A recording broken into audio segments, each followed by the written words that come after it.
And let us welcome 18 new leaders of disaster management in ASEAN.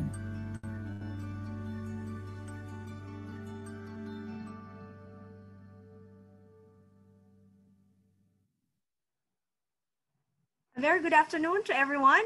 Welcome to the ACE webinar. ACE is the AHA Center Executive Program webinar. This is the first of a series of webinars we have organized, and we appreciate the time that you have taken to be with us this afternoon. My name is Gaynor Tanyang. I am the ACE Program Coordinator. I am very pleased to listen and welcome you. First of all, welcome you all, and to listen to your views, not only from the experts that we have with us this afternoon. These experts have been working with the AHA Center for some time now. I would just like to remind everyone that the Q&A button at the bottom of your screen, or for some of you, it might be on top of your Zoom screen. That is the area where you can ask questions, share your thoughts, give us some feedback, how you're feeling about this webinar, so we can also engage with you.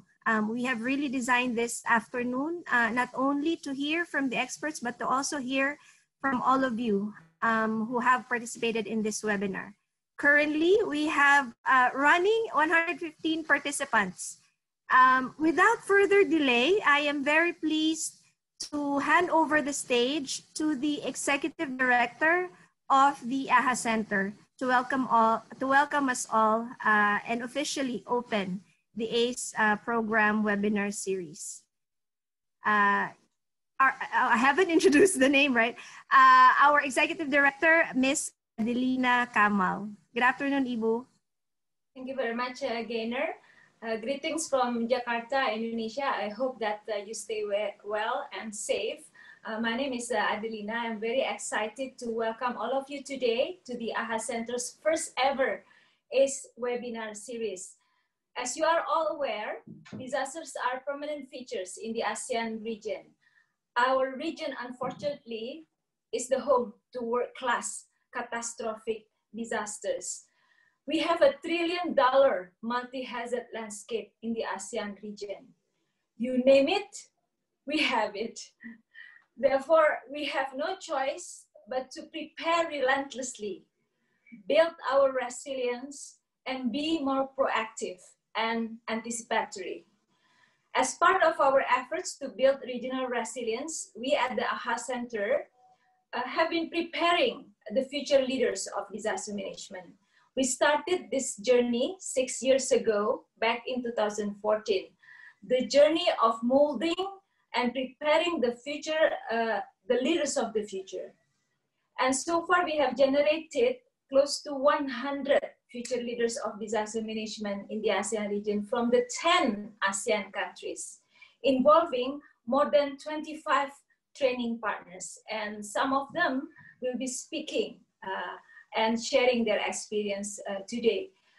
We would like to thank in particular the government of Japan, our main supporter, as well as the government of New Zealand, the government of the United States, the UN family. We have many UN agencies supporting this ACE program, the Red Cross and Red Crescent, including the IFRC, the ICRC, and the national societies, our partners from international organization, academic institution, and NGO family. Thank you so much for supporting our unique program in the past 6 years. So we have the 6 batches, 97 individuals, and we decided because of the COVID-19 to organize this webinar series so that we can continue the learning and sharing with our alumni as well as with our partners and others participating in this webinar. We both as individuals and organizations are dealing with the COVID-19 pandemic differently. We in ASEAN region, as well as a family, must put our heads together collectively.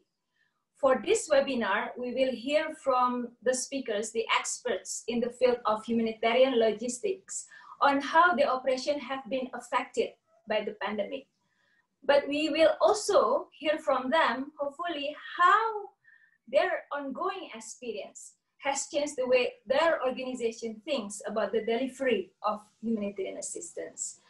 At the end of this webinar, we want you to have those takeaways. Be inspired and think differently.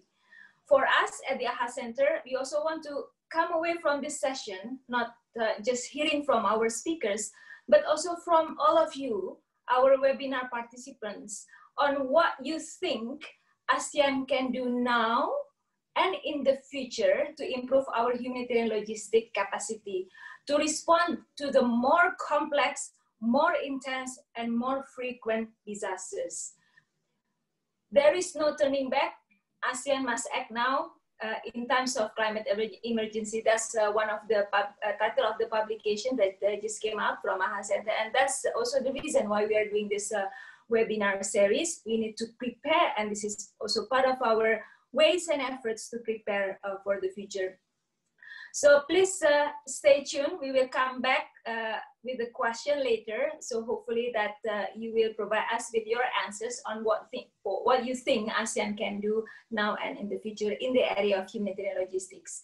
So on behalf of the AHA Center, I'd like to thank all of the speakers, the partners, for agreeing to support this webinar. Thank you very much for your time. And thank you AHA Center team and the ACE Angels for organizing this webinar. I really look forward to our exciting conversation today. Over to you, Gaynor. Take it over.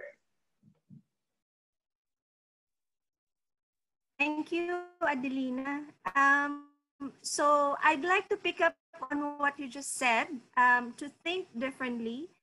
So as we listen to the partners who will be sharing their experience to us on how they dealt with the COVID response in the area of humanitarian logistics, do keep that in mind, so that the situation is really demanding a change in the way we think and in the way we organize our humanitarian operations, first and foremost. I'd like to also invite everyone to do tweet or share this event in your Facebook, Twitter, Instagram accounts. Our hashtag is #humanitarian logistics. Our angels will post them in our chat board in a question and answer box for you to share. So please do that so we can generate more interest on topic. So we have this afternoon, as Ibu has already said, 4 partners working with the AHA Center in the area of humanitarian logistics. First, we will hear from the World Food Program and the UN Humanitarian Response Depot. The WFP and the UNHRD have been very strong supporters of the AHA Center and the ACE program, building the knowledge and the skills of our ACE program alumni in the area of humanitarian logistics. And besides that, they have been good partners in many of the response that the AHA Center has done on in the region to respond to natural disasters and other disasters in the past, including the current COVID response.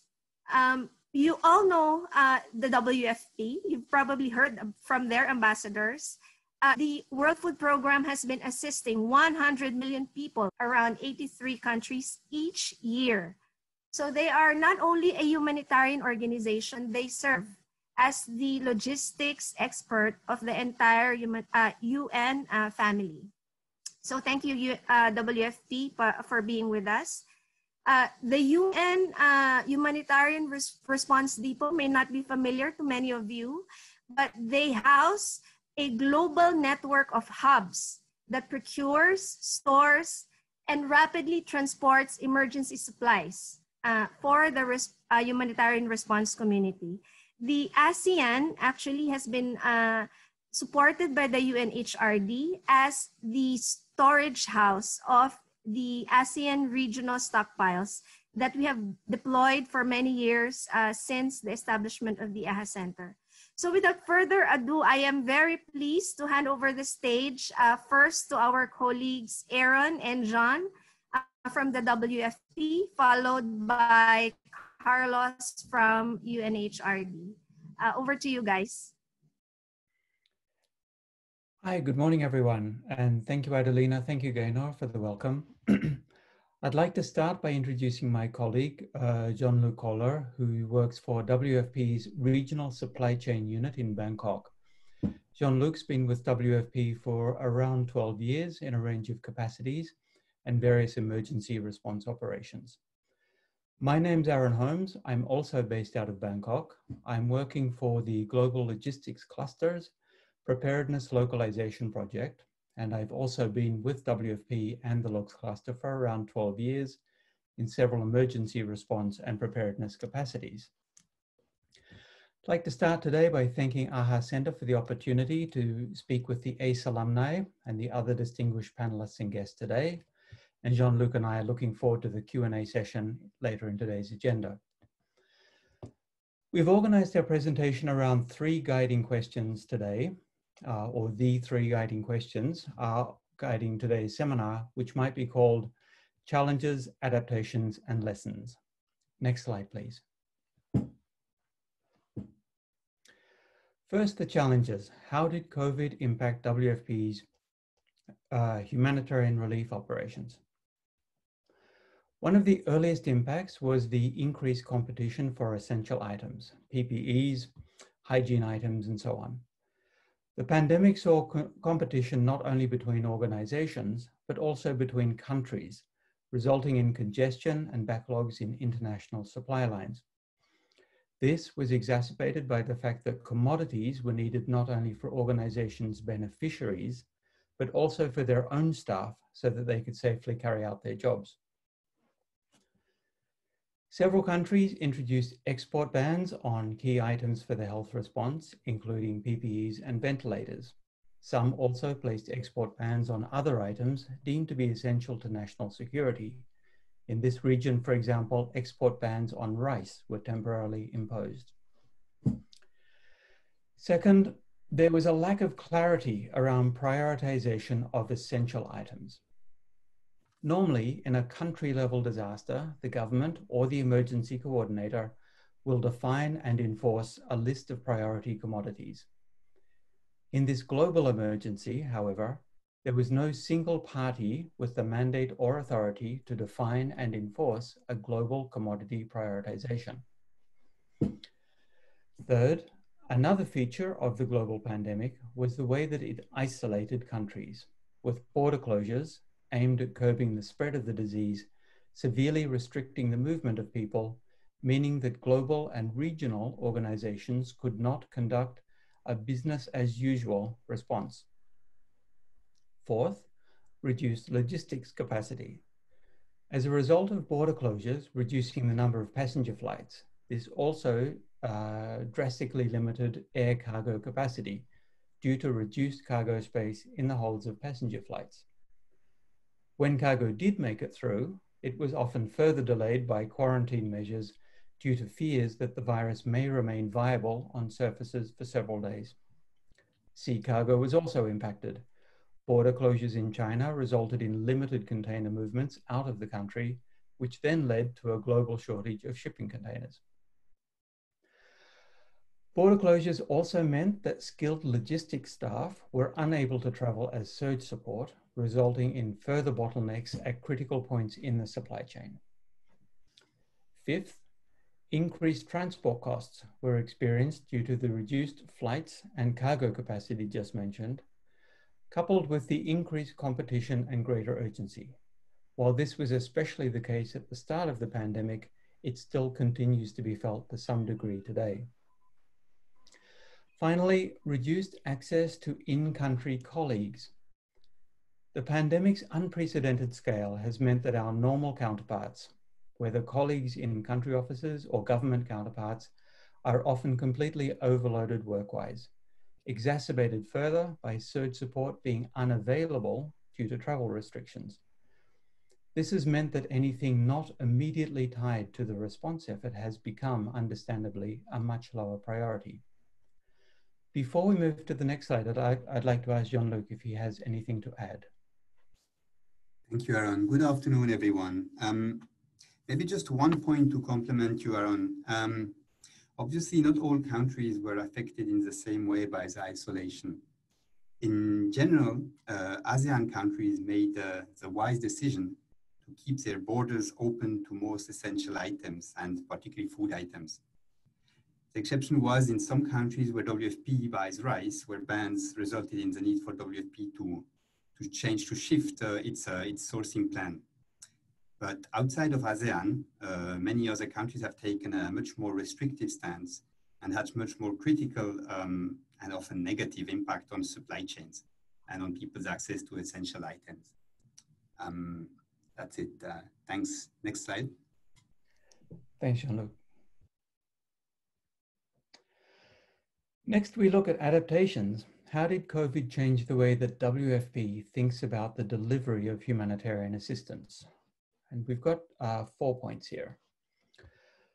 First is global coordination. As we mentioned earlier, the global nature of the pandemic meant there was no single point of authority with the mandate to set priorities and to facilitate reduced competition across countries and organizations. This made the need for coordination extremely important.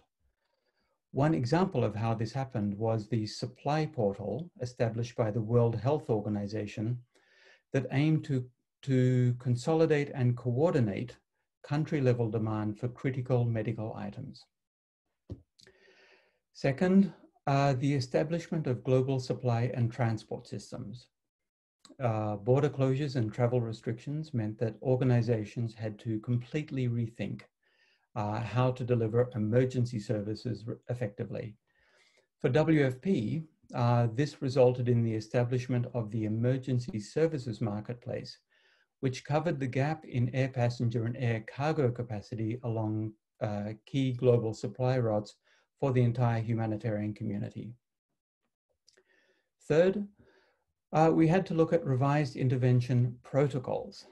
The need to reduce the spread of the disease that meant that protocols around the handling of aid at all stages, from source to distribution, had to be completely rethought. Processes had to be reworked to reduce exposure, with hand washing and queue reduction measures being introduced.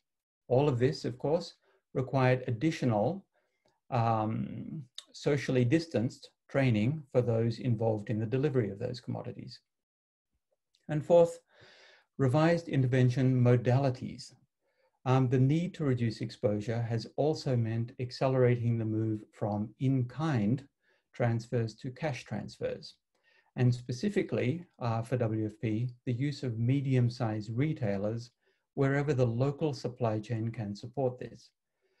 This requires other preparatory actions, but could help reduce risk and possibly ease demand in the first weeks of a similar lockdown situation in the future.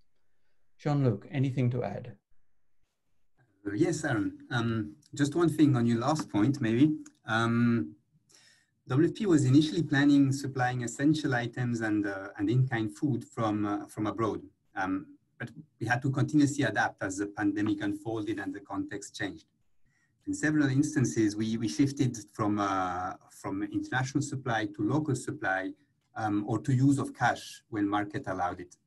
Actually, in ASEAN country, the use of cash was often, and local procurement was often an option that we ended up choosing to simplify operations. Over. Next slide.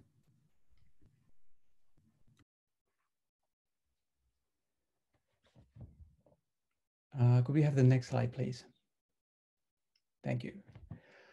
Finally, we look at lessons. How might ASEAN, or in fact, the entire humanitarian sector, improve its logistics capacity to respond to increasingly diverse types of disaster in the future?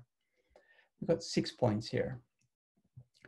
First, purchasing and supply agreements across countries to reduce competition for high demand items. For example, obviously, PPEs in pandemics. The lessons learned from this response can be valuable in other cases where multiple countries or regions are impacted by a single event. For example, the 2004 tsunami, where multiple countries, expanding 2 regional blocs, SAARC and ASEAN, were affected.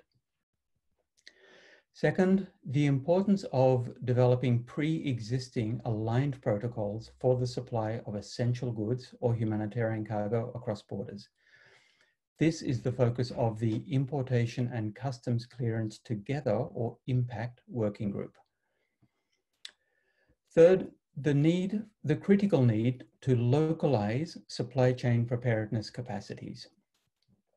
As countries become self-sufficient in their response capacities and are able to support a regional response, any future disasters causing isolation will be less impacted by international travel restrictions.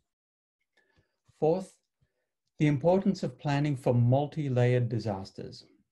Building into contingency planning exercises the idea of one or more natural hazards layered on top of another event, like a pandemic, that reduces the ability of international surge staff to support or increases inter-country competition for key commodities.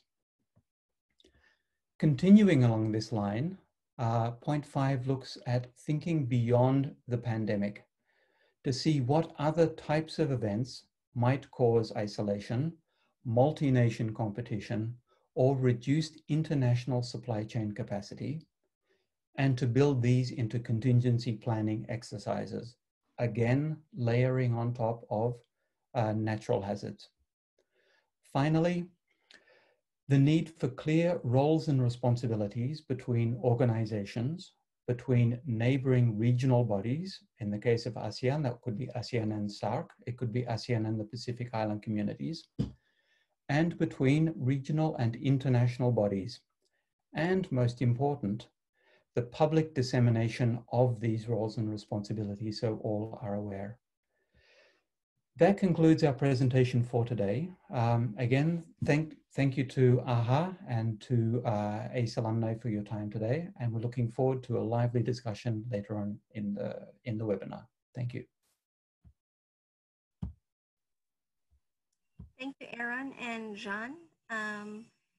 We look forward to some feedback from the participants as well. You may post your questions in the Q&A button at the bottom of your screen. Carlos, can we hear from you?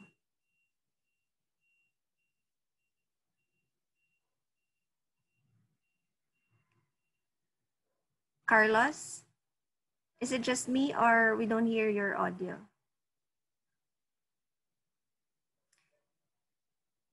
So while we wait for Carlos to fix the audio, some very interesting points from the presentation and the sharing from WFP. I am quite interested to understand how you were able to quickly shift in terms of your operations from a global, particularly in the area of cash assistance, how you quickly shifted to a retailer-oriented mode of delivery. That's something I want to hear at a later stage. Do we have Carlos back on?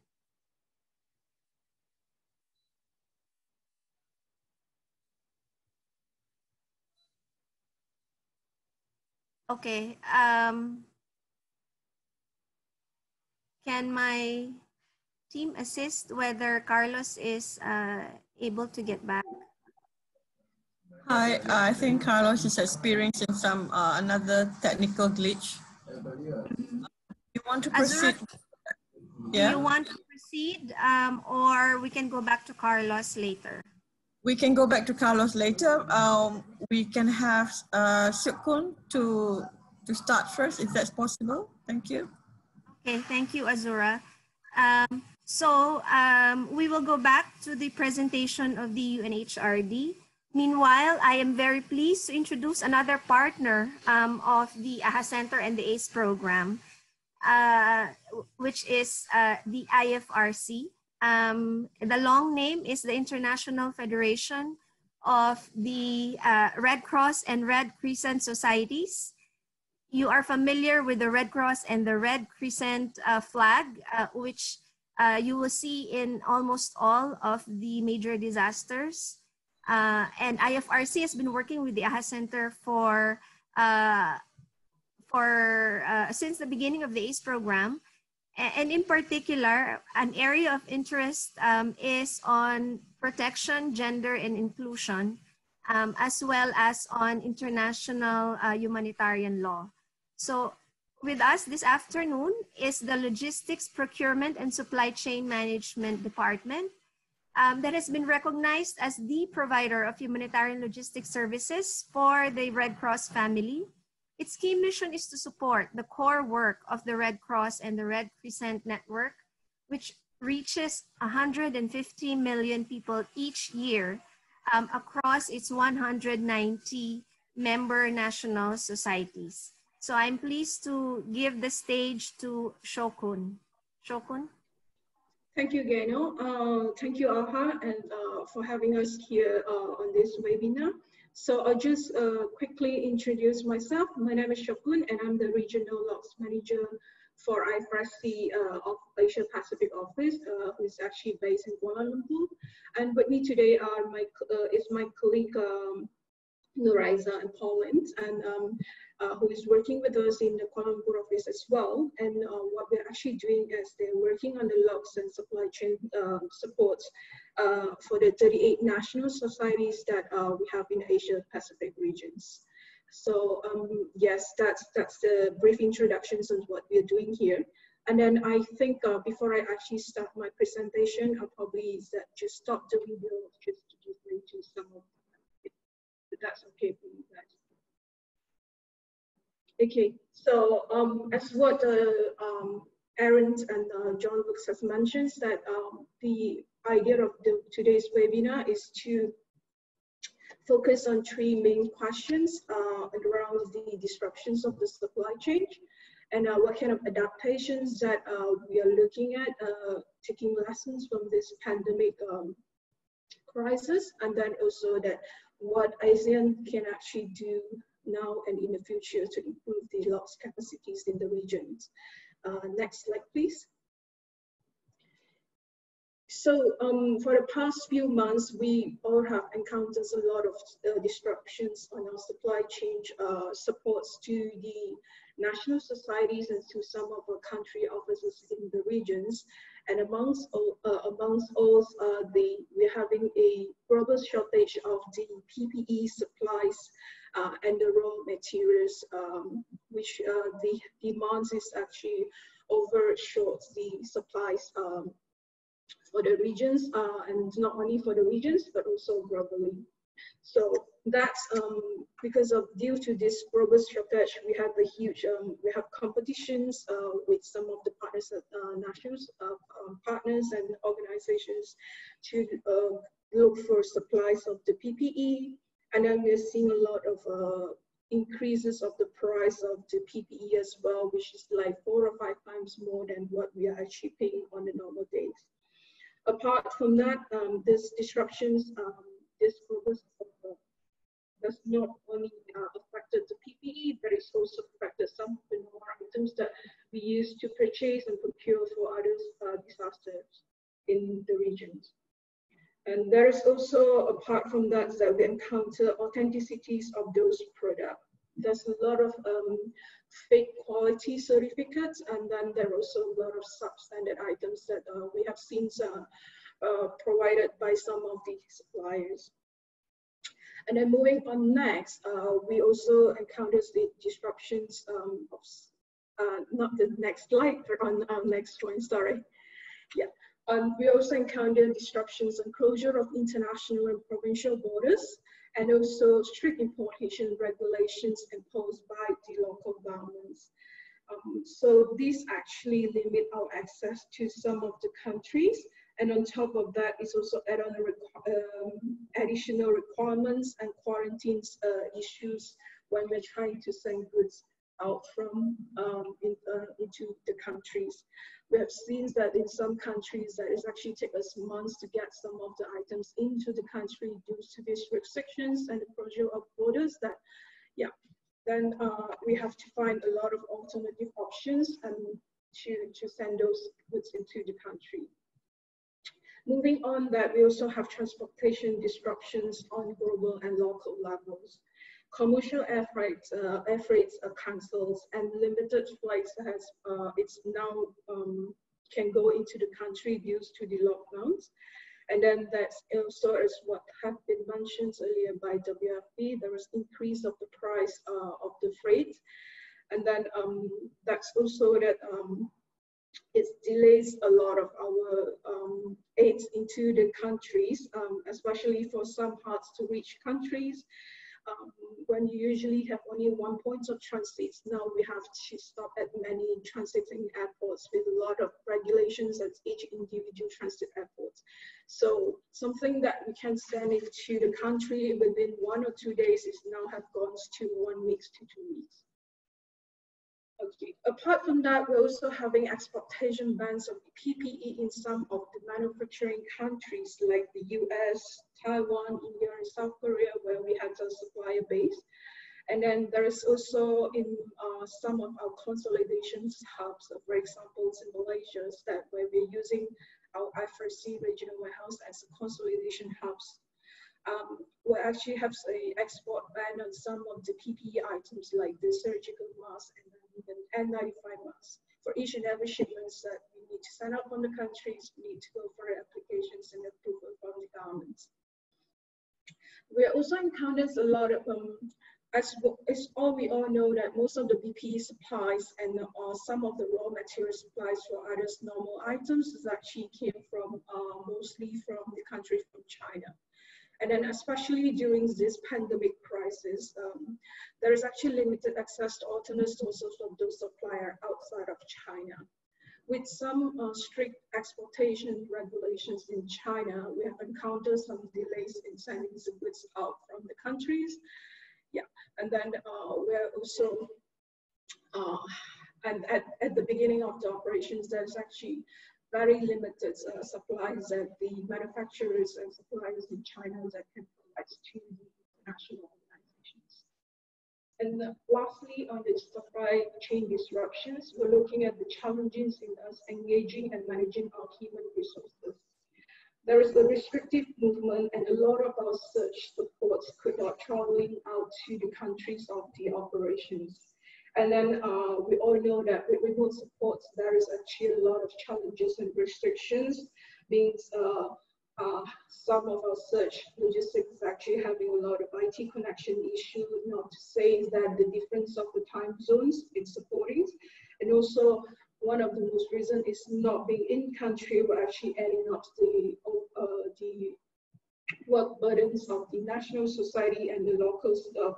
And also not being close to the community is actually a huge issue to us as well. Okay, moving on next slide, please.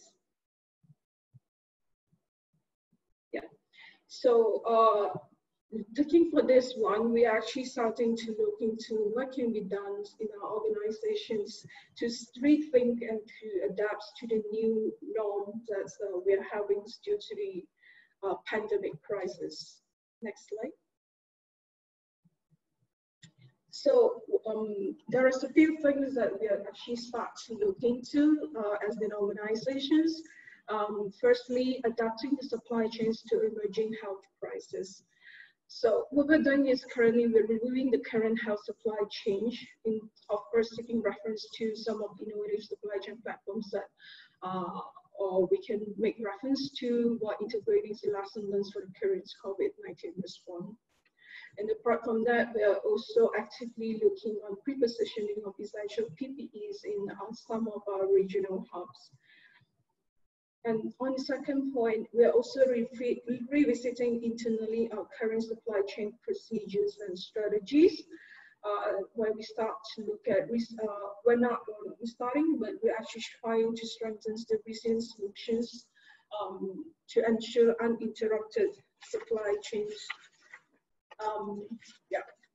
So part of the things we are actually looking at on the visibilities of the demands and on the speeds of workers being able to respond, for example, and more on collaborative plannings, not only with internal partners, but also with external partners. Yes, and also to look into centralized informations. Apart from that, we're also looking at rethinking on the contemporary sourcing strategies and procedures that we're currently having as an organizations, where we're trying to push through if there a way that we can actually put up a faster procedures during disaster response that apart from to make sure that it will still be transparent and accountable, but also to speed up our process of procurements and logistics support. And then also we're looking more at information sharings with external partners to avoid more competitions. And also long-term, we're also looking probably for long-term partnership with manufacturers through our national societies and partnerships department. And then we're also looking on expansion in HPC, Humanitarian Procurement Centers, where IFRC is one of the 11 organizations that been accredited by the ECHOS to extend our logistics service to the partner humanitarian organizations. And our third one, which is probably one of the things that most of the organizations is actually looking at, is investing in localization center partners. So the idea is that we can try to work on further investigation into changing local capacities, sourcing networks and policies by government which may influence future sourcings. And currently that we're actually working with our partner national societies to work to pick up a few countries to work on this project, and one of them will be Myanmar. And secondly, we're expanding the regional pre-positioning strategy from our IFRC regional warehouse to sub-regional and local level, while factoring the future pandemic response and evaluating its trades. So currently, we're also looking at sub-regional pre-positionings and in our partners' national societies warehouse in Brisbane, where it's to support the Pacific. During the pandemic crisis, we are actually at the same time in Pacific hit with the TC Harrod. And due to this pandemic, there's a lot of restrictions and additional regulations that make it even more challenging for us to support these operations. So we're also looking at building on existing sourcing resources at global and regional level and expand whenever possible. IFRC Procurements has set up a framework agreements regionally with most of our global suppliers, and then at the moment set our resources with this global framework agreement suppliers actually works very well with our regional IFRC warehouse in the regions. So the idea is that we're looking at possibilities that if there needs to go into local, then we will expand those resources out to the country as well. And this is also something we're also looking heavily as is the advocacy on our mandate and works to the local government to ensure minimum interruption while carrying out humanitarian activities in the country. So what we're doing is that we know that even during the pandemic or normal disaster response that we are sometimes encountering with importation issues and restrictions by the local governments. So what our disaster law colleagues actually have started to work on with some of our national society partners is to work on importations limitations with local governments and to allocate our mandated work so that we can push through and to expedite our importation process, for example, not only in the local countries, receiving country, but also our export facilities and transit facilities as well. Among those that we are looking at is actually to remove the export bans, limitations on the PPEs, and to alleviate documentations and to push for speedy custom clearance. Moving on next slide.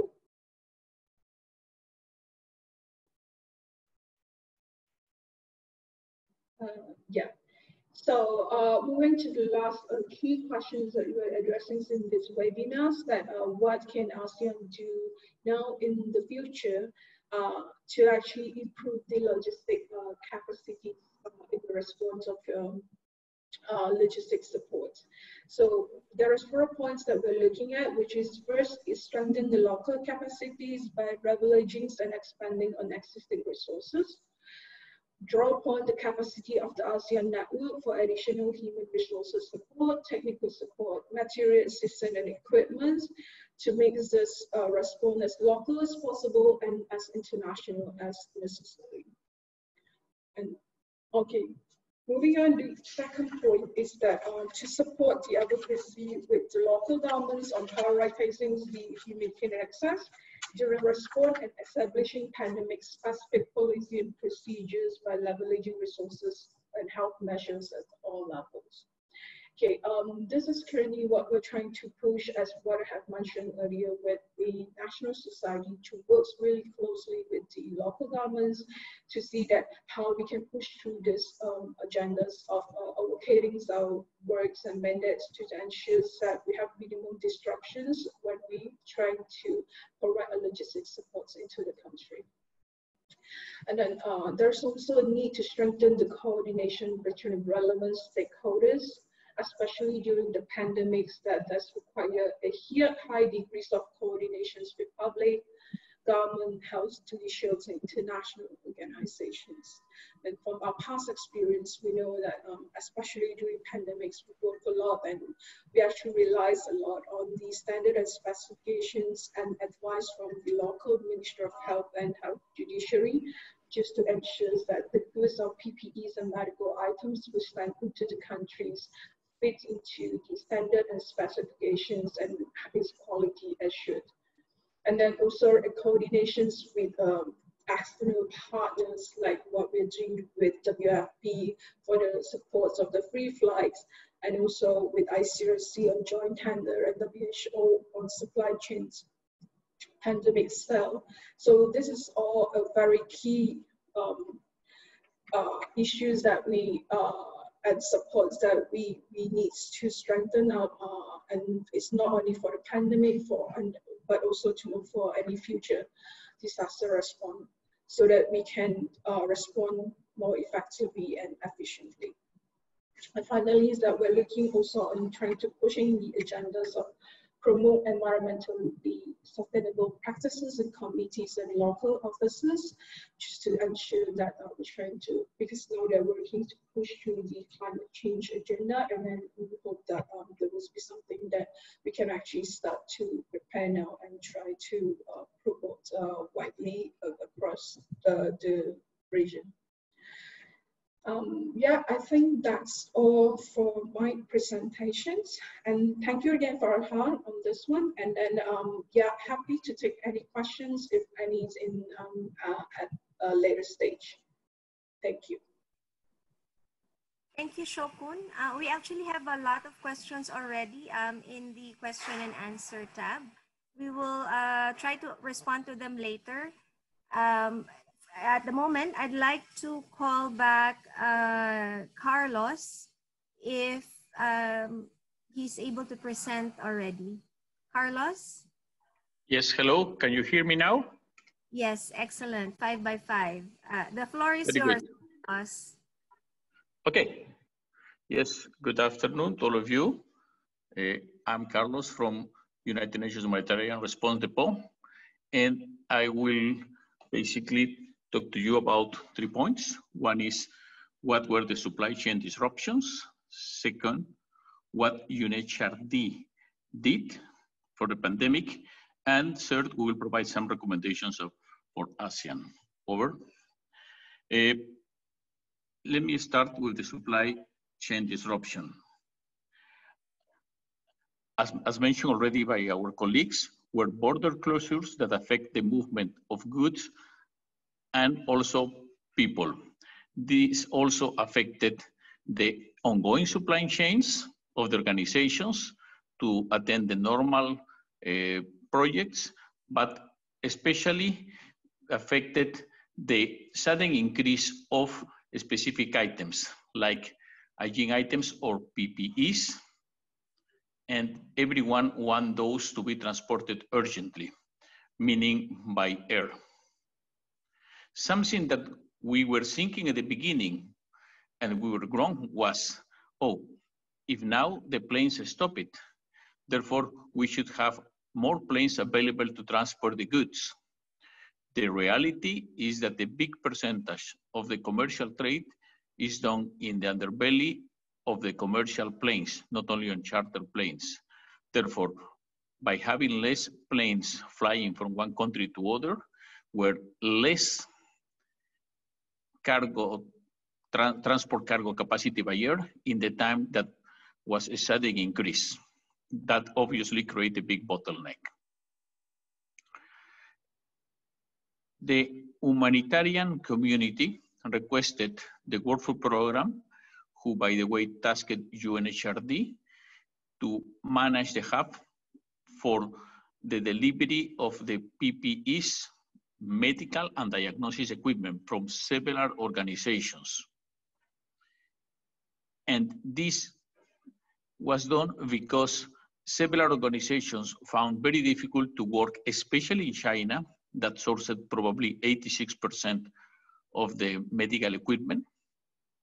I'm proud to say that Malaysia is producing the other 7%, and the rest of the world probably around other 7%, and in Malaysia mainly the globes. And also the supply chain were disrupted in many organizations because, for example, in China, they not only restrict the export of PPEs, but they changed the regulation on 26 April. And many of the goods that some organizations already prepositioned were no longer meeting the export requirements, and some organizations found themselves with a lot of stuff that cannot be exported and need to be done a very difficult job to make those goods exportable again. Without entering details, were minor things, sometimes just issues of labeling, but the supply chain of some organizations were significantly disrupted. And another challenge was that people tend to work in the same way all the time. Some organizations have traditional hubs and consolidate all their goods in Europe, and from there they send the full kits. The pandemic does not allow that slow modus operandi, and we need to change and maximize the direct deliveries, not only because are cheaper, but mainly because are faster. And in moments where the pandemic was growing 5-6% per day in several countries, then every day could have saved lives. But was not easy to change the thinking of many organizations that were used to do business in a way for several years. Okay, can we talk on the next topic, please? Can you pass the slide? Yes, thank you. What were some of the measures taken by UNHRD? As probably you know, UNHRD basically does not own goods, but provide common logistic services to partners. No? The first thing that was done was then, in addition to our traditional hubs, being Kuala Lumpur one of the hubs, we're creating new hubs in China, where I went there the first 3 months to open that hub, in Liège in Europe, and we opened new hubs in Johannesburg and Addis Ababa. The idea was to create the hubs close to either production points, mainly China, or to consolidation points where we can send goods to strategic parts in Africa and deliver from there. Other measure that we took was because we need to move fast, and as mentioned earlier, were staff restrictions. We were probably the only organization that sent or managed to get a person inside China to run the supply chain from there of the goods for several organizations. But that is a teamwork, cannot be done by one person, and we work closely with private sector. In this case was with Alibaba in China, and to ensure that we can have the local support to deliver goods to 156 or 165 countries so far. Also, we try to work more together with the manufacturers and suppliers on medical PPEs. because those companies were used to work mainly with private operators, and especially the package standards did not meet our requirements of several handlings, and because the size of the box that does not fit on the pallets make the air transport very inefficient. We need to change ways and deliver the goods mainly in bulk and avoid the palletization, and that save us 35 or 40%, and we can move much more cargo. Something else that UNHRD did was, on behalf of some organizations, even were purchase PPEs for a few organizations and transport, because as mentioned, many organizations do not have a supply chain, and they ask the UNHRD to purchase these goods on their behalf. And this is something that is not in our normal business model. And then we need to learn quite a lot by doing this. And finally, one thing that was done in coordination with WFP is we support the transport of humanitarian workers to the countries where the airspace was closed, and was established a WFP passenger service that so far have done, I believe, over 1,000 flights. Has been something very expensive because, especially at the beginning, the flights were going almost empty. Now we get a better occupancy rate, but was required because without movement of staff, and also in a few cases evacuating staff, then would not have been possible to support the countries affected by COVID. Now, last slide, we will talk a bit about what we believe ASEAN can do for the future in this pandemic. Okay, as mentioned already, should we work on prioritizing the pandemic strategic related items. So far, the prioritization have focused on kits, on material tents, but not too much into PPEs. It's something that we need to think now. To work a bit more on the health modules, because although the pandemic might happen only once in a time, the consequences are so huge as we are seeing now that it's good to invest and to be prepared for the worst. Also, work with countries, avoid the hoarding of PPE stocks. These have not been seen too much in the region, but probably in other regions. As mentioned by other colleagues, facilitate the import and also export in a few cases of items. One thing that I believe is the most important, having been in the Ebola, my opinion is that more than logistic support, more than treatment, what will help more to end the pandemic or reduce is change the behavior of people.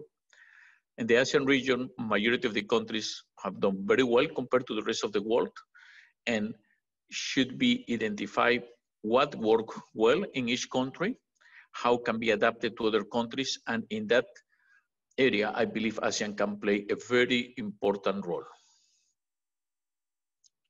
This, of course, goes together with advocating good hygiene practice and behaviors, having good propaganda using all existing medias.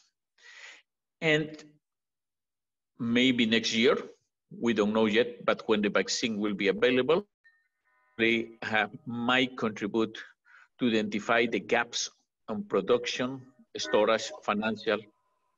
Over. Hello, that's it on my presentation. Don't know if anyone have any question. Thank you so much, Carlos, as well as to Shokun and Aaron and Jean-Luc. We will take a couple of questions that have been pending from the participants for now, before I will call on our last speaker, because these questions are in a way practical and urgent in terms of our understanding of how organizations adapt to the operational conditions in COVID. So let me just run through a couple of them. There is several questions really looking at authenticity and in terms of how products are being verified, I think. So it's really around authenticity, which was mentioned by our colleague Shokun. If you can please respond to that. There is also a question around how you do, how do you become more environmental or sustainable in the logistics services. And then another question is on in the early days of the rush to access PPEs, how long did it take to actually reach a level of okay? And is that achieved? I'd like to request the views from WFP on that.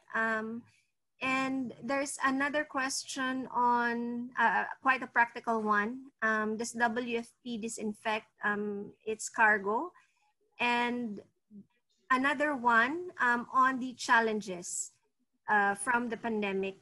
Is speed so much a factor in this situation? And is the speed of deployment affected by the pandemic? Which I'd like to request UNHRD as the operating the transport hub could answer to that. So those are the questions. May I request Shokun, followed by our WFP colleagues, and then Carlos. Shokun, please. Thank you, Gino. So on the questions of authenticity, I'm sorry, I didn't get the questions. Would you be able to repeat that one for me? There are two questions around that. Let me check. In the context of importation of local, the importance of localization strategy on procuring PPEs, will it be any implication on humanitarian organizations on existing pre-supplier qualification audit process, which I think is much related to actually how do we make sure that the quality of the items that are being provided or procured at the local level are also being ensured. And of course, the other question was on challenges around ensuring the authenticity of the products. Okay, so I'll probably start to answer on the questions on the local procurings of the PPE equipment.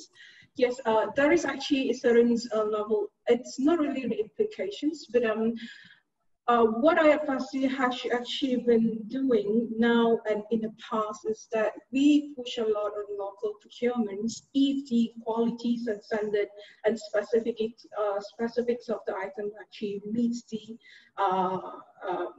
quality standards of the product. So especially on PPE, due to the importation issue and some of the exportation issue, and also limitations of global supplies, there's our national societies actually undergoing a lot of local procurements of the PPE items. And what we actually been doing is that we have pushing in when they do the local procurement is have to be in compliance with the FRC procurement procedure standard.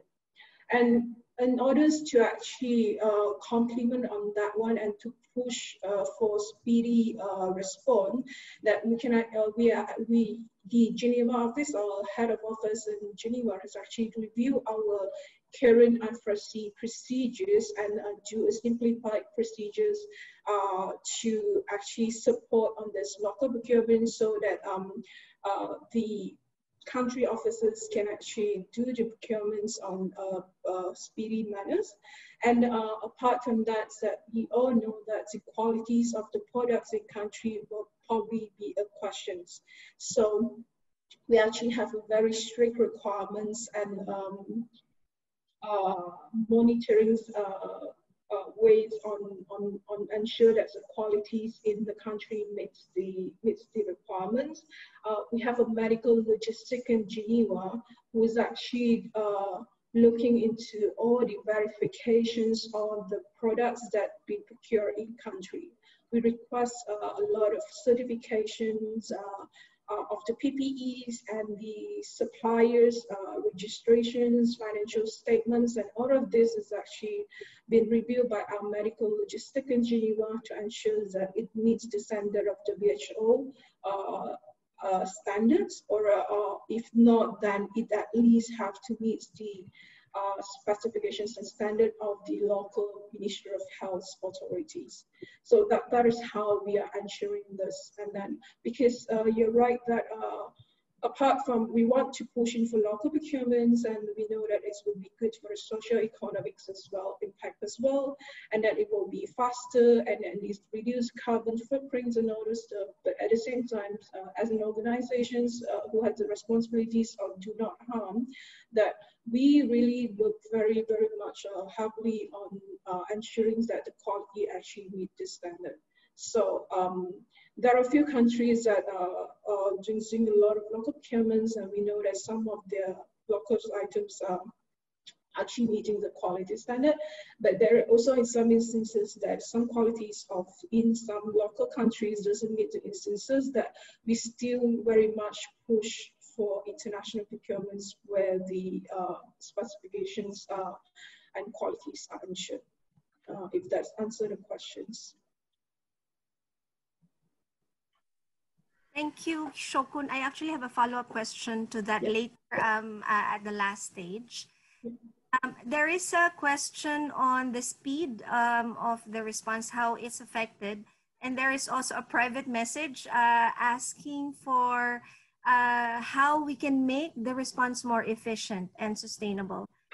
So can we ask our WFP colleagues to add that to the list of questions for you? Aaron or Jean-Luc? Gaynor, I was looking at the questions as well. So I don't know how you want to do this, but I mean, just looking at various questions addressing WFP, I think one is addressing specifically the question about employing disinfection procedures for humanitarian cargo and how WFP did it with our staff and how it was organized. So if I take this one as a first question, so WFP relatively quickly had to come up with procedures because of all along the supply chain, from the procurement up to the distribution. There is many occasions or maybe many situations where the transmission of disease can take place. So we have, with our internal doctors and particularly applying WHO principles, quickly started to develop SOPs, procedure to be used in all along the different places in a supply chain, meaning from when we receive our food commodities in particular from a supplier to how we transport it to how we distribute it. So this was, and it was actually a very dynamic process, because as the situation evolved, new findings came out and we had to adjust our procedures. However, yeah, what we have developed, what we do have today is really clear SOPs, how this can be done in each stage of the supply chain. And on the questions then about how we did it, if we hired service providers, in general, we did not hire service, I mean, with some exceptions, but we did not hire service providers to specifically do just the work, because it's done all along the supply chain. So what we've done, we have trained our own personnel on how to comply with those SOPs, with those procedures. We have trained personnel, we have trained our partners like NGOs we work with, and we have as well trained our private sector partners, our transporters and others, on how to comply and how to ensure that operations could be run with minimum risk. Over on this question. Jean or Aaron, would you like to comment about efficiency and the speed of response, how it's been affected by the pandemic, and how we can actually still achieve efficiency in this situation? I can try to give something, and Aaron can then complement me. Obviously, I think the presentation by Aaron indicates gives some answer to this. For sure, at the onset of an operation, of our operations, there has been delays caused by not having all the staff that we are used to have, that we needed. People not being able to go, our teams could not be reinforced.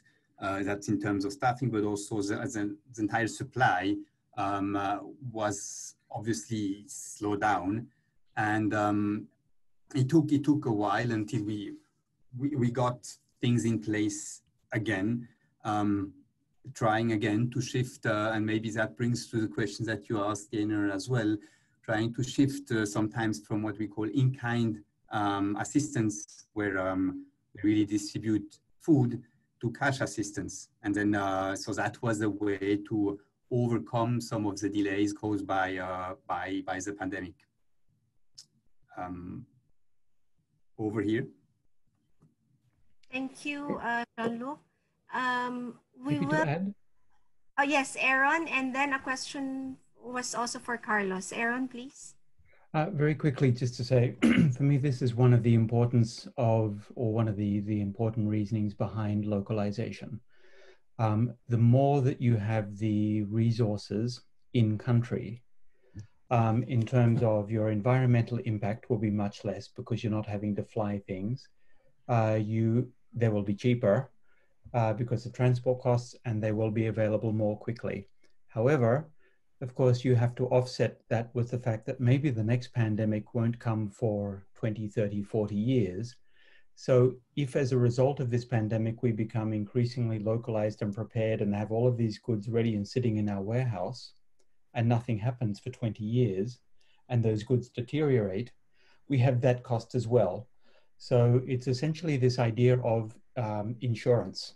How much do we want to put into insurance, and how much are we prepared for those goods that we have as insurance to deteriorate and not be used? So this will always be a balancing act, but localization for high probability disasters is always going to be a key way to reduce costs and increase efficiencies. Over.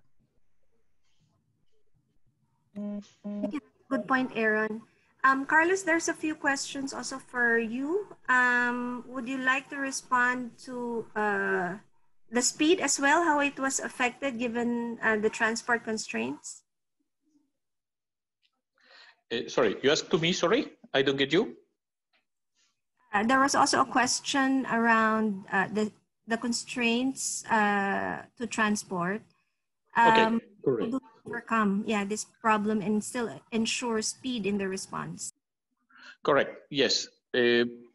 Clearly, because of the closure of the borders, some countries still no air operations, then were delays, in some cases days, other weeks on delivering the cargos.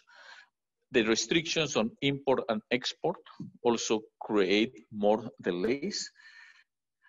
The solutions, to be prepared and to have some strategic stocks of goods that we believe might be required, to change the routes, the sourcing routes, and also to work more with the governments or opening the skies, at least for humanitarian flights. As mentioned, the passenger flight, we have been using those planes to deliver cargos to countries like Timor-Leste, Laos, at one point Nepal, that just opened, that have no commercial options. Then these were some of the solutions that we found, but there is no an easy answer, because every pandemic and every restriction, every country will put their own restrictions. How to navigate within those restrictions will need to be dealt on a case-by-case basis. Okay, thank you, Carlos. There are still a lot of questions. We will try to get back to them. We have one more speaker. There is an interest. There's also a question in the chat room about working with the private sector. And we have with us this afternoon, Help Logistics. which provides which uses their experience in the private sector to drive change in support of humanitarian organizations' response, particularly in logistics and advising on supply chain solutions. So without further ado, I am very eager to hear as well from our colleague Jason from Help Logistics. Over to you. Thank you very much, Gaynor, and good afternoon, good evening, good morning to all our listeners and our viewers. I think it's been very interesting and exciting listening to fellow panelists at the moment and their presentations. And I'm sure it's generating some really good questions, so that's great to see. So my name is Jason Connolly. I'll give you a very brief introduction of myself and Help Logistics. And then similar to the other panelists, I'll address the kind of questions of the disruptions and the adaptations and a little on the future in terms of the COVID pandemic and the restrictions and therefore the effects it's had on humanitarian logistics.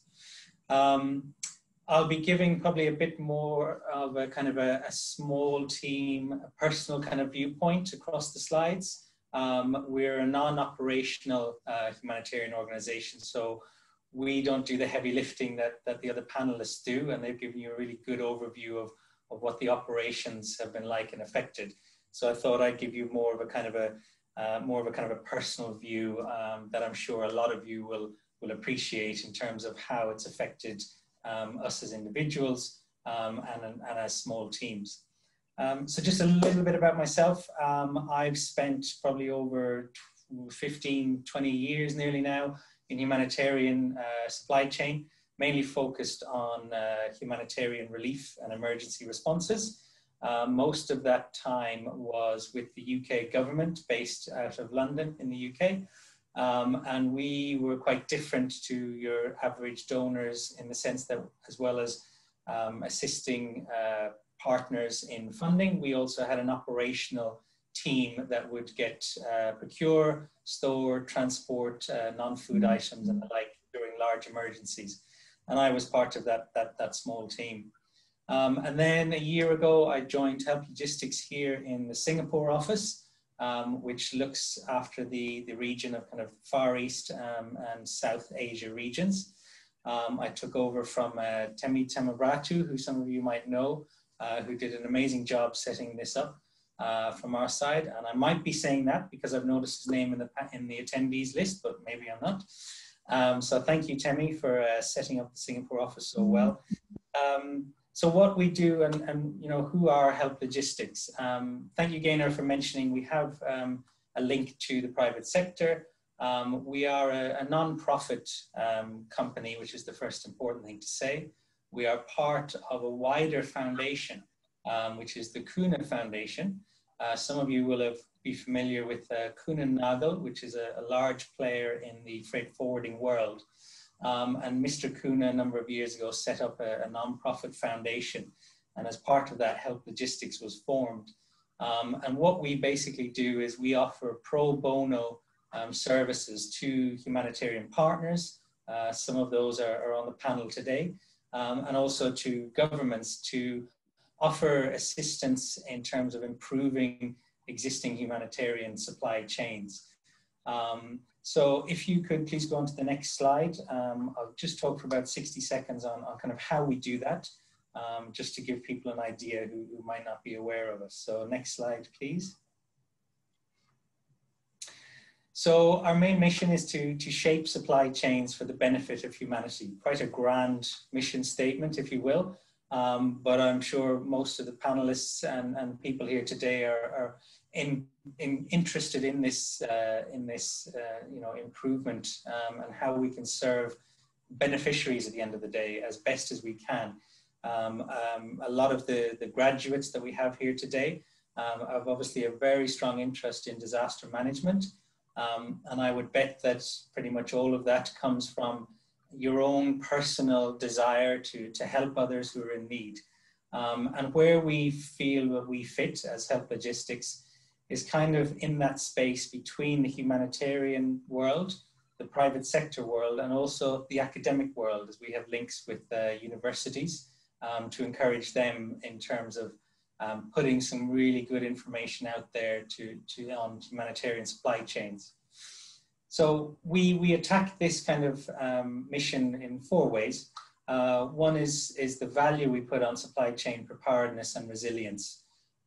It can't be understated in terms of what we as humanitarian actors try and do. If you don't prepare well, you have to prepare to potentially fail, or at least not do the best job that you can do.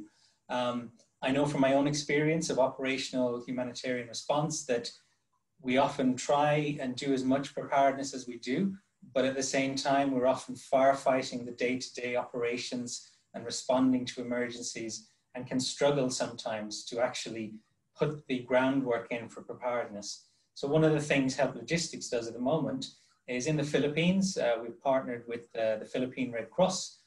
We've invested in a return on investment project where we hope to work closely with them and then be able to show to the wider humanitarian sector, but also to donors, and show them the evidence-based data of investing in preparedness and resilience when agencies are then responding to emergencies.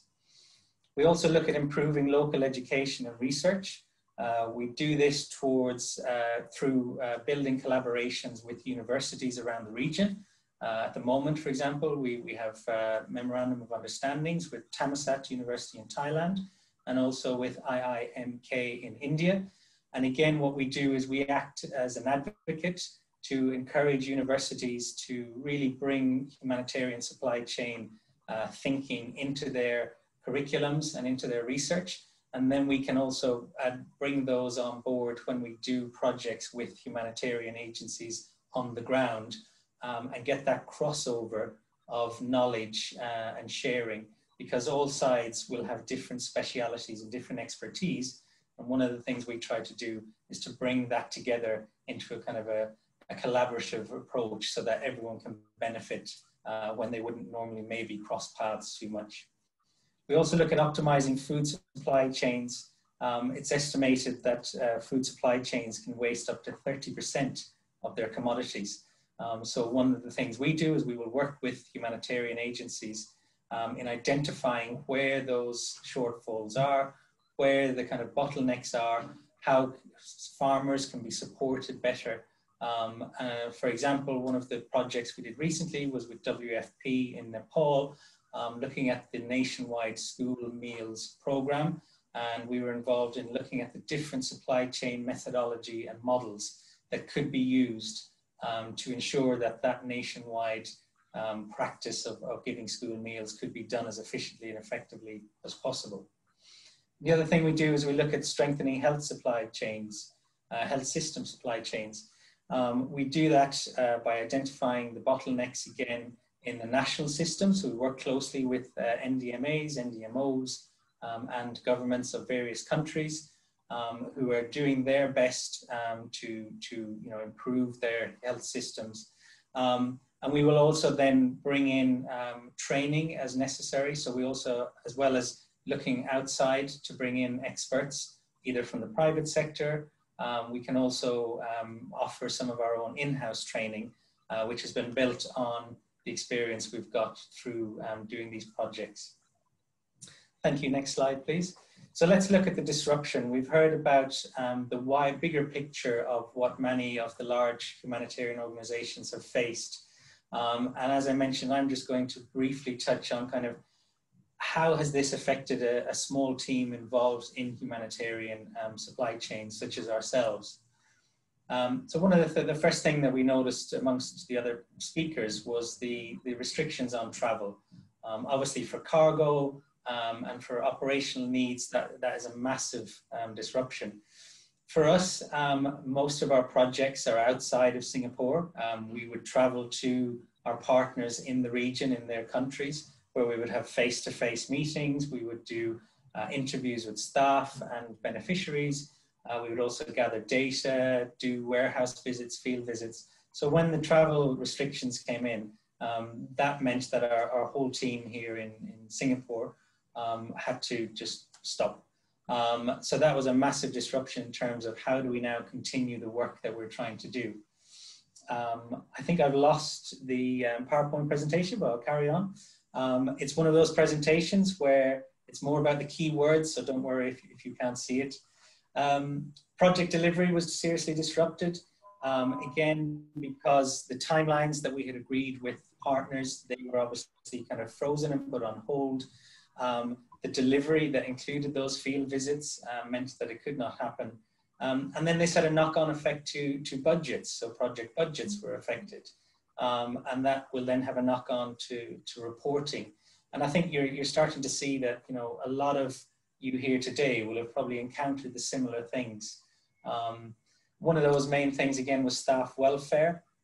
We suddenly had to really stop and look around ourselves with our small teams about how people were doing. Some people were overseas and they got locked down in other countries. How are we going to get them back? So as well as focusing externally, we need to do a lot of internal focusing as well. Personal worries, you know, we all have to, you know, not forget, and we need to remember that this shutdown of around the world is unprecedented, really. Never before has there been such a kind of a worldwide negative response to your day-to-day work and your operations. Many of us have experienced large humanitarian emergencies, but at the very least, you could go outside of the region that was affected and still make a plan and ensure that your operation is working as best as it can. This response has made everyone stop and really question how can we continue to serve the beneficiaries. But at the same time, you know, how are we doing amongst ourselves and our own staff welfare? So that certainly was disrupted.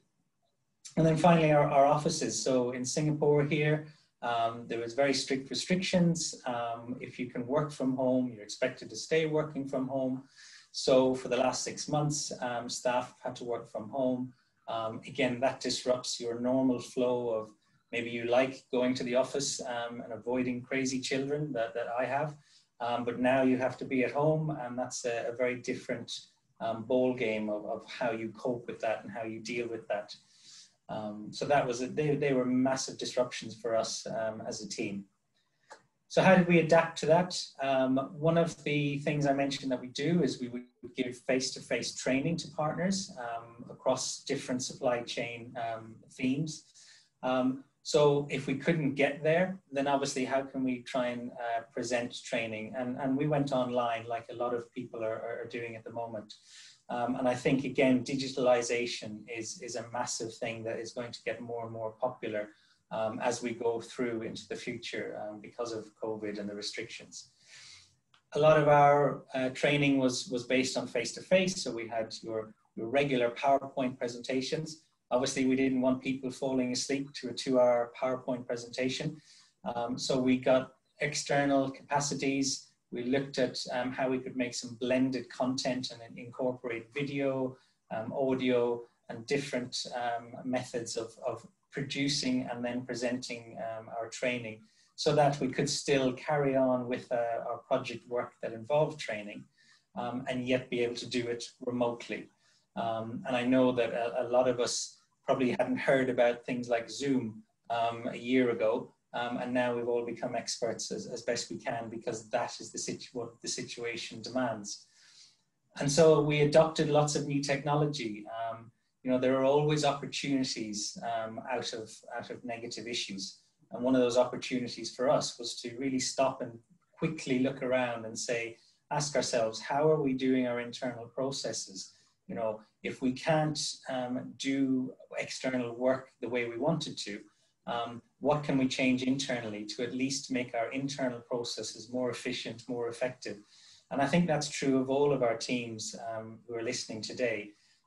You know, we obviously, most of us have the operation that's overseas or in another country, and there's restrictions.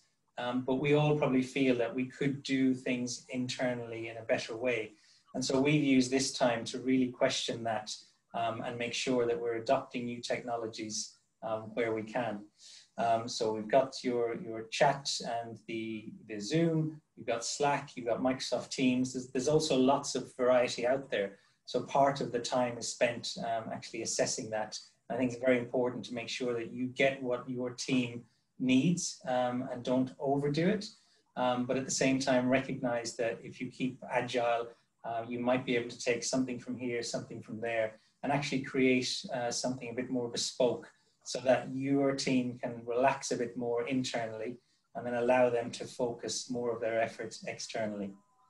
We also looked at widening our remit. So I'm still on adaptation.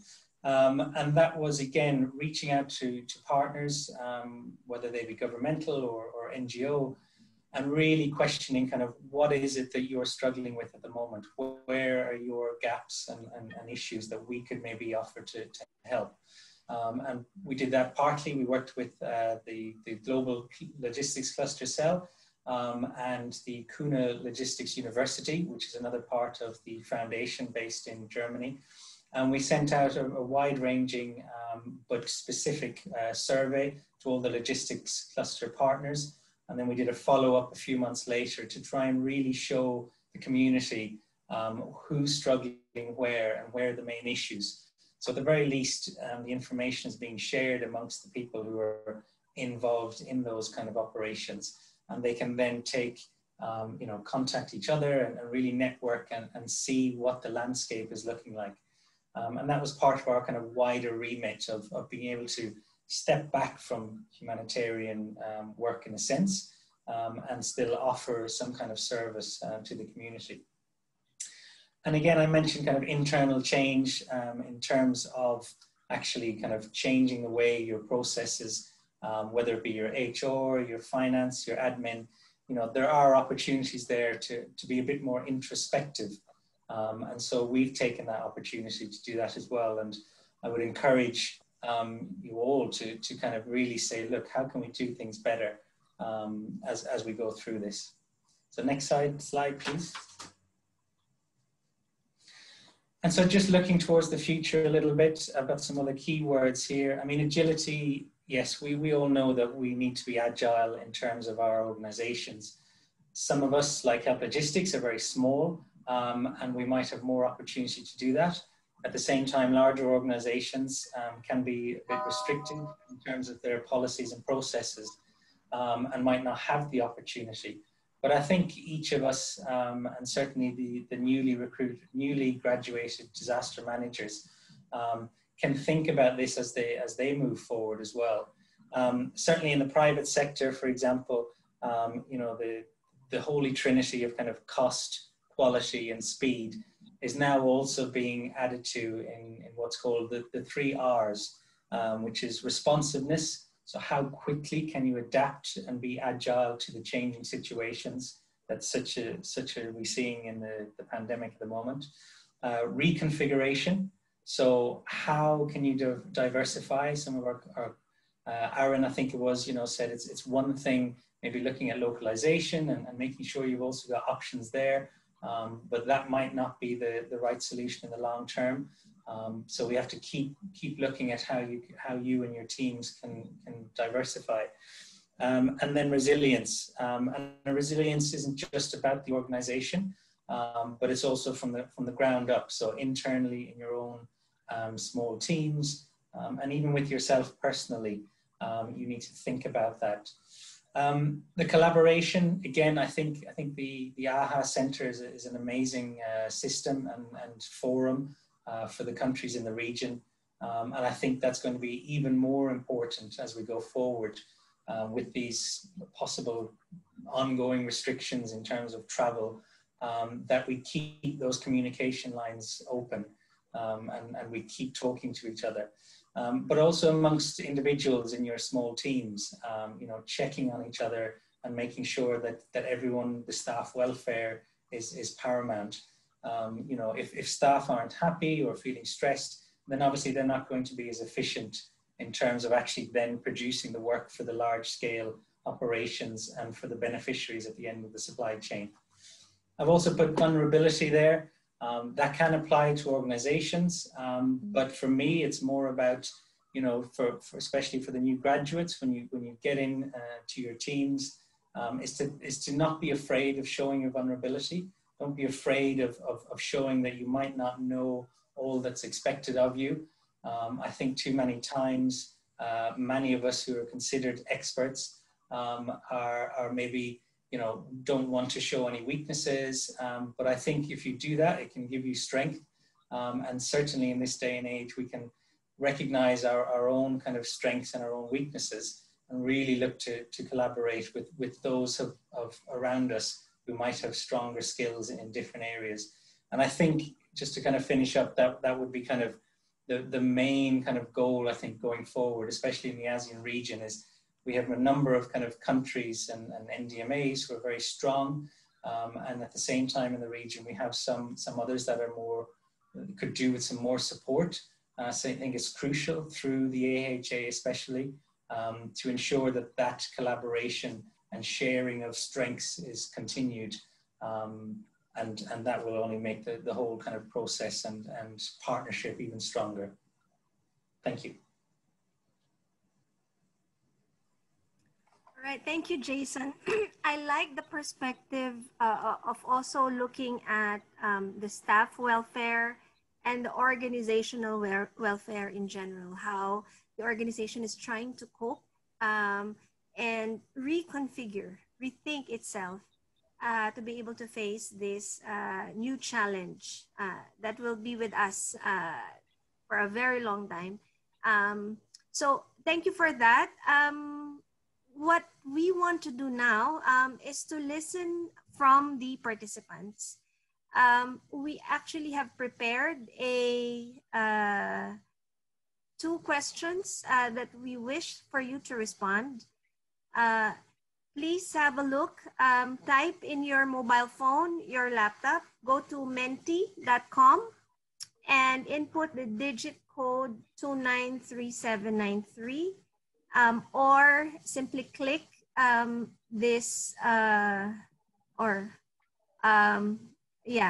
click on this QR code from your mobile phones. And we will get some, we want to hear your thoughts as well on two questions only. And then we will go back to other questions as well as my own personal questions after hearing from our participants. So our screen will shift to the menti.com and we will see what the views from the participants are. Our question is, if a natural disaster occurs in this pandemic, which challenge that you have heard from our speakers, and we've listed as your options, if these challenges were not addressed soon enough, could actually worsen the disaster impact? So our question is, choose from the options, from the issues, the challenges discussed this afternoon. If a natural disaster occurs in this pandemic, which challenge, if not addressed soon enough, could worsen the disaster impact? Very interesting figures coming from everyone. I just would like to read out the options. Let me just get from where. Because the text is too small for a growing lady, an aging lady like me. So far, what we have discussed this afternoon in terms of challenges are the competition for supplies, whether we're talking about PPEs or the humanitarian relief items itself or medical equipment. So that's a challenge mentioned by our speakers. A key challenge has been the export and import restrictions, both for PPEs as well as for humanitarian relief items. The third issue has been the increased cost of transport. Fourth is the isolation of countries, again, in relation to border closure and restriction of entry, both of personnel and items and supplies. the lack of clarity on import procedures for relief items, particularly during disaster situations, and even more so now during the pandemic. Another issue is the lack of strategic warehouses or hubs, and there have been several questions raised on that. The next question is, the next challenge is how organizations are looking at the welfare of the staff and the first responders. And it's getting quite a lot of interest from our participants. Another issue is around the standards of the items, the authenticity of the products. Third is on reduced local staff, access to local staff, and human resources. Again, as like ASEAN and many of the speakers we have heard today have international operations, but there is a lot of reliance on local staff, and that has been impeded by the pandemic. So if a disaster occurs now, that is going to be a huge problem or challenge to face as well. The last challenge mentioned so far by our resource person has been the reduced commercial or chartered airlift availability, which again is in connection with travel restrictions. We have so far am I reading the numbers correctly? 59 respondents. So while we give our participants some time to digest all the issues so far, may we hear from our panelists. First, I'll call on Jason, being the last speaker. Given what you see right now on the screen, how participants view the severity of the challenges and the urgency to respond to them, what do you think about this trend so far in terms of the perspective of our participants? So top ranking challenges are really around import and export bans and on isolation of countries. Jason, please. Thank you. Yeah, I mean, looking at the screen at the moment, I might start talking about something, and then within a minute, it'll all change by more participants voting. But I think what we're seeing at the moment, in my eyes, is not surprising, to be honest. I mean, the isolation of countries, you know, as another panelist mentioned, each country has put in place their own and differing restrictions on importation, exportation, but also on incoming staff movements and travel for staff. So if something happened tomorrow, like an earthquake, for example, in a particular country, that will create a huge problem. Let's hope that NDMAs, for example, in the region are prepared for that in their emergency planning. They will, from my experience, some government departments may not talk with other government departments in a country. So it'll be crucial for NDMAs to ensure that the government of their country has an agreement with themselves about what kind of initial processes they can put in place that go over the existing kind of restrictions. And I'm sure WFP colleagues and IFRC and even UNHRD are having continuous conversations with governments about this very question. What do we do? Will we still be able to get our equipment in? And then just finally on the export and impact restrictions for PPEs, again, we've all seen evidence of countries producing it but not wanting it exported because they're concerned they need the supplies for themselves. So again, yes, the localization issue is a big question and one way of addressing possible international restrictions. But of course, then you go down the road of quality adherence and quality control for those local items, cost, all kinds of things. Raw materials still might not get through. So yeah, very good question there and really good to see the responses. And I guess my final word on that one is, yeah, not surprising. Thank you, Jason. Unfortunately, both Aaron and Azura had to leave earlier, but thanks to both of them. May I call on John to also look at the numbers and what you think are the, if you were to rank all these issues, basically that is the question, would you have come up with the same issues as the most important ones to actually,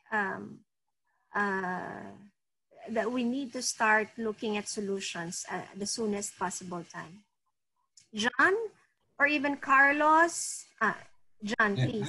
I can jump in. I'll be short, but Carlos can then add. No, I think the answers, and Jason, you're lucky. It hasn't changed much. The ones that were on top are still on top. Isolation of countries, export, and restriction on PPEs.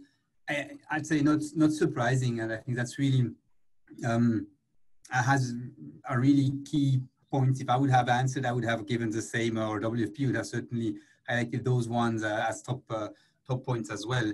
Now, yeah, we mentioned localization as one element to look into, but again, this can only be done, and to the risk of repeating what Jason was mentioning, there is a need for this to be agile. No, it's not simple. Localization is not the answer. It comes together with making sure that border systems or procedures to keep on the border, or the supplies, the flow of goods across borders still needs to be ensured, because there will not be a way to ensure just by local supply to find the answer. Local supply might be part of the answer, but you will still need to be able to have, and for all types of goods, even the one which might be in high demand, to make sure that the systems still are in place to allow for a smooth flow across the borders. And I think we will certainly learn from the current pandemic, and can then improve the procedure in place to ensure that this is still assured to complement what is local with some global supply. For us in WFP, food has particularly been important that we had, and the fact that there is options to supply not only locally, but that the borders were kept open by most governments has been has been key. It would have been impossible to have the response that we are able to implement now if it was only relying on local supply. Over. Thank you, Jean. Indeed, very interesting. And next to the border issues, actually, there is a lot of sentiment around looking at the welfare of staff and first responders as an urgent issue to address. And I think that's very recognizable in all of the ASEAN member states as well, and globally. To really prioritize protection of the first responders as a disaster response strategy in this period. We have another question, and I'm looking at the, can we go to the next question? So in one word, may we ask all our participants just to share from your own view, what do you think ASEAN should do now to be more prepared to respond to natural disasters during a pandemic? So in one word, type a word, and let's see where many of you are converging around.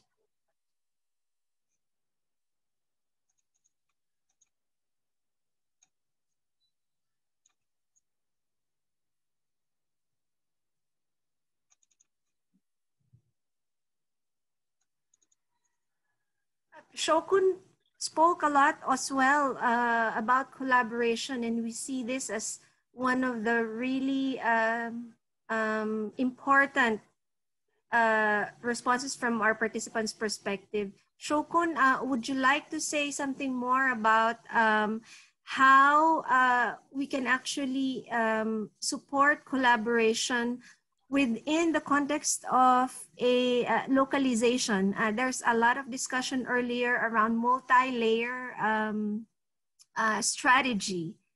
how can collaboration actually support or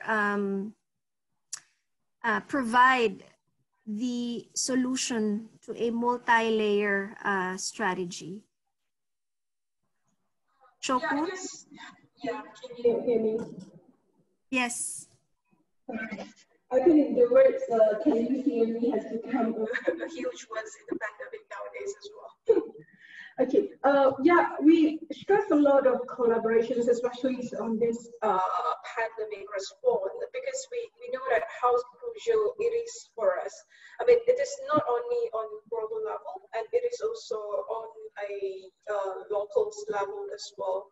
I mean, we actually push in a lot of collaborations with partners in countries, local humanitarian access, and our national society, especially, just to ensure that we don't really go for duplications of efforts, which wasn't been done, and then others will know that that's information sharing and all this stuff.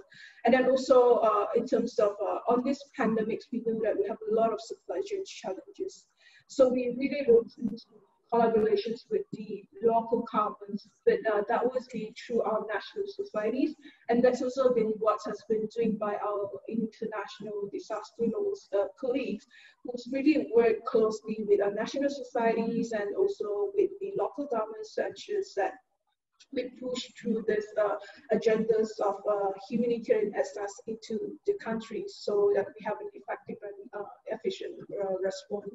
So I would say that why this collaborations things has been really pushing us a lot. Yeah.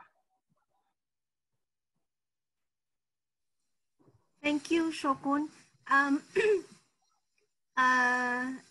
I'm just looking at the time now, and I know there's still a lot of questions from the participants that we haven't really focused on at this stage.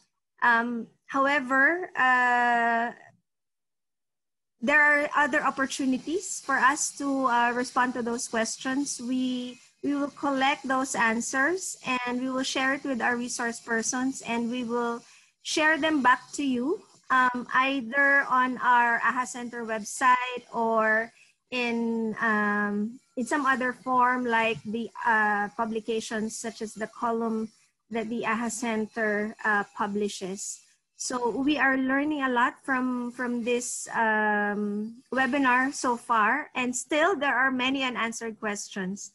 But right now, I'd be very interested to hear from our ACE program graduates being part of the National Disaster Mechanism to respond to the COVID response, and who are also under pressure to respond to a disaster if it happens during this pandemic.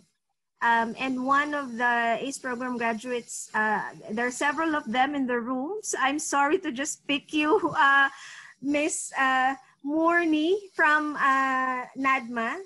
She is the Assistant Director at NADMA. Let me just, I make sure that I say your name correctly. Morni Manat Amin.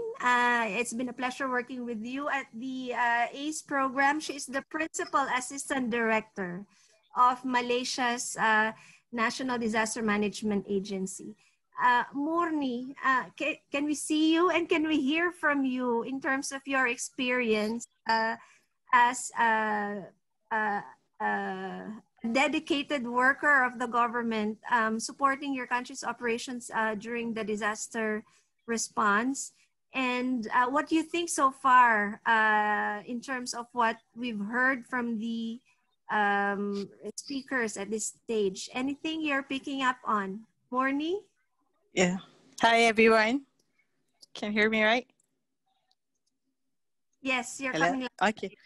Okay, cool. So, hi, everyone. So, I'm Morni from National Disaster Management Agency of Malaysia. When you ask about the national response, I mean, for NADMA, dealing with all this COVID-19, so I do believe it's pretty much every ASEAN country itself. I do believe all colleagues actually pretty much also hectic with all this challenge of COVID. But I think for Malaysia, it's getting better. Obviously, every day is pretty much a new thing for us. So no challenge keeps coming. But as for now, I think now it's more stable, it's more in control. Somehow, I think like as I heard for today for the humanitarian logistic, it's pretty much highlighting all those challenges and how exactly not only the humanitarian organization but also NACMA itself, but also the people of ASEAN itself, how we adopt with these challenges and how we try to cope and move on, because we know a COVID pandemic will be always pretty much be there for now, hopefully until the vaccine, hopefully. But it's I think we can see now, as you can see in Mentees, there's numbers of words, and all those words, all those coordination, cooperation is really important during the operation. As for Malaysia, we also, instead of national response, dealing with all those national organizations, Ministry of Health, all those responder, dealing with all those restriction of PPEs, and dealing with all unknown COVID patient. But we also dealing like if I'm not mistaken, during the COVID-19, we also trying to support the Beirut explosion response. Also, we also trying to support the ASEAN during the disasters, also in the midst of the COVID. But we also trying to support the mobilization of DELSA if needed. So it is important for us.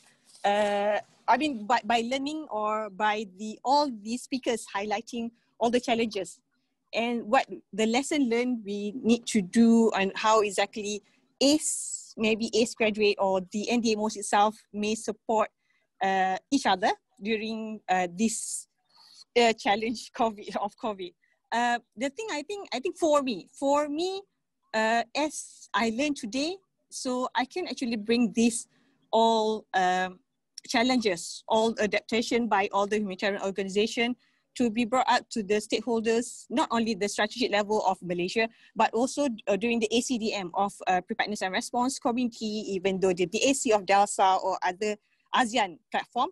So we can actually work together, collaborate together to work as one region, especially in handling with the COVID. Because like we know, COVID is not only for Malaysia only, or for certain countries only, or even though for the highest rating of the COVID patient, but somehow it's everyone, because it's more during the globalizations, during the movement. So we can't actually stop it, but we need actually to adopt, and we need to actually to deal it strategically rather than work as a nation, but we need to work as a region and work as a holistic. That's what I think. Thank you so much. That is wisely said, Morni.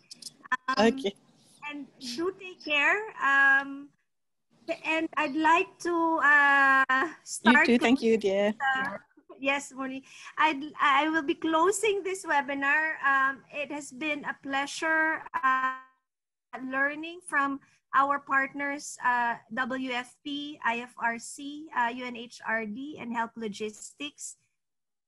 Thank you for sharing all those experiences and recommendations, how ASEAN can be more agile in terms of responding to COVID, and how we can adapt to the situation together. We look forward all the time to work with all of you. And for our participants, thank you for your inputs. We will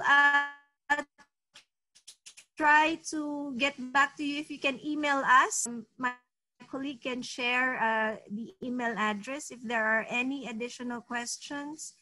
Also, can you please show the last slide?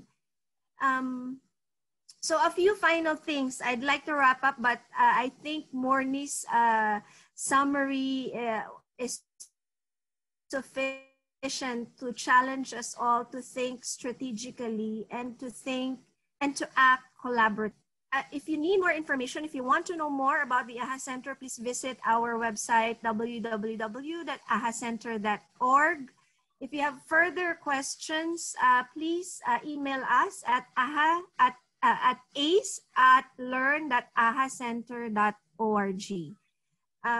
If you could please also send us your feedback, what you thought about this webinar, that will help us shape the next webinars that will take place in the next months until the end of this year. And we look forward to seeing you all again. Please take care, do social distancing, and enjoy the rest of the afternoon. Thank you, everyone. This closes our webinar. Thank you, Gaynor. Bye-bye, everyone. Thank you, Jason. Thank you, Shokun, Jean-Luc, Morning. Thank you all speakers. Thanks, Gaynor and the team. Bye. Stay safe. Hey, bye. Thank you. Bye-bye. Thank you. Thank you.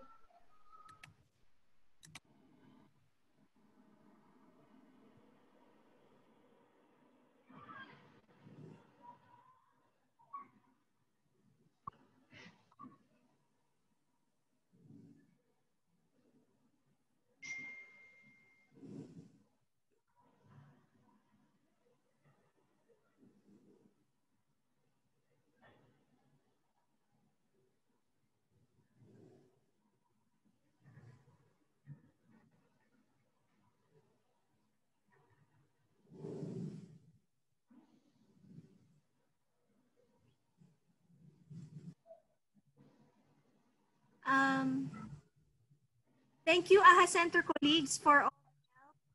I do wish to stay. Perhaps the ACE team will organize an assessment of this. Unfortunately, we're there already, and one is up in 2 minutes. Thank you so much, Ibu, for the support, IT, M&E. Good job, everyone. See you at.